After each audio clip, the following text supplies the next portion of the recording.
ಆತ್ಮೀಯ H16 news ಅರ್ಥಾತ್ ಈ ಸೀತಾರಾಮಗೆ ಸ್ವಾಗತ. ನಾನು ನಿಮ್ಮವ MI ಅಥವಾ ಮಲ್ಲಪ್ಪ ಜೋತಾವರ್. ಆತ್ಮೀಯರೇ, ಇವತ್ತು ಧರ್ಮಸ್ಥಳದ ಕುರಿತ ಮತ್ತಷ್ಟು ಮುಂದುವರಿಕೆ. ಆಲ್ರೆಡಿ ನಮ್ಮ CM ಸಿದ್ದರಾಮಯ್ಯನವರು SITಗೆ ಒತ್ತಡ ಹಾಕದೇ ಇದ್ದರೂ ಜಲ್ದಿ ಮುಗಿಸಿ ಅನ್ನುವಂಥ ಸಲಹೆ ಕೊಟ್ಟಿದ್ದಾರೆ ಅಂತ ಸುದ್ದಿ ಬರ್ತಾಯಿದೆ.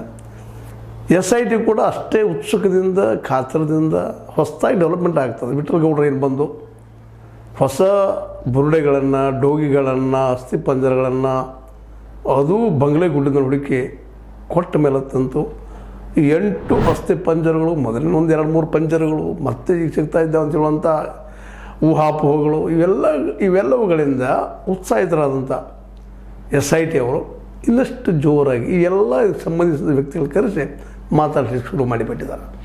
ಇದರ ರಿಸಲ್ಟ್ ಜಲ್ದಿ ಕೊಡಬೇಕು ಅಂತ ಶುರು ಮಾಡಿದ್ದಾರೆ. ಇದರ ಮಧ್ಯದಲ್ಲೇ ನಿಮಗೆ ಗೊತ್ತದ, ಅಲ್ಲಿ ಪಂಚಾಯತಿಯಲ್ಲಿ ಅಥವಾ ಬೆಳತನ ಪೊಲೀಸ್ ಸ್ಟೇಷನ್ದಲ್ಲಿ UDR ಅಂದ್ರೆ ಅನ್ಐಡೆಂಟಿಫೈಡ್ ಏನು ಡೆತ್ ಆದಂಥ ರಿಜಿಸ್ಟ್ರೇಷನ್ಸ್ ಏನಿತ್ತು ಅದು ಕೆಲವೊಂದಿಷ್ಟು ಗೊಂದಲ ಆಗಿದ್ದನ್ನು, ಅದು ಸರಿಯಾಗಿಲ್ಲದ್ದನ್ನು, ಅದು ಸುಟ್ಟಿದ್ದನ್ನು ಎಲ್ಲ ಸೀರಿಯಸ್ ಆಗಿ ತೆಗೆದುಕೊಂಡ ಪ್ರತಿಯೊಬ್ಬರ ಎನ್ಕ್ವೈರಿ ಸ್ಟಾರ್ಟ್ ಆಗಿದೆ. ಇದರಿಂದಾಗಿ ಸಹಜವಾಗಿ ಈ ಒಂದು ಹೋರಾಟಗಾರ ಕಳೆದ 13 ವರ್ಷಗಳಿಂದ ಹೋರಾಟ ಮಾಡ್ತಾ ಬಂದಿದ್ದಾರೆ.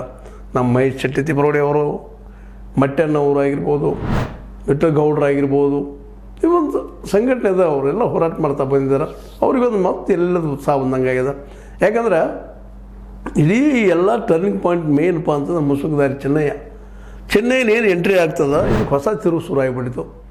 ಹೀಗಾಗಿ ಇವತ್ತು ಒಂದು ನಿರ್ಣಾಯಕ ಹಂತಕ್ಕೆ ಬಂದದ. ಇಲ್ಲೆಲ್ಲ ಆಗುತ್ತಿರೋದು ಸಾವು ನೋವುಗಳಿಗೆ ಕಾರಣರು ಈಗ ಬಹಳ ನಿಧಾನಕ್ಕೆ ನಮ್ಮ ಹೆಗ್ಡೆ ಅವ್ರ ಮನೆ ಕಡೆ ಹೋಗ್ತಾ ಇದೆ, ಹೆಗ್ಡೆ ಅವ್ರ ಕುಟುಂಬ ಕಡೆ ಹೋಗ್ತಾ ಇದೆ.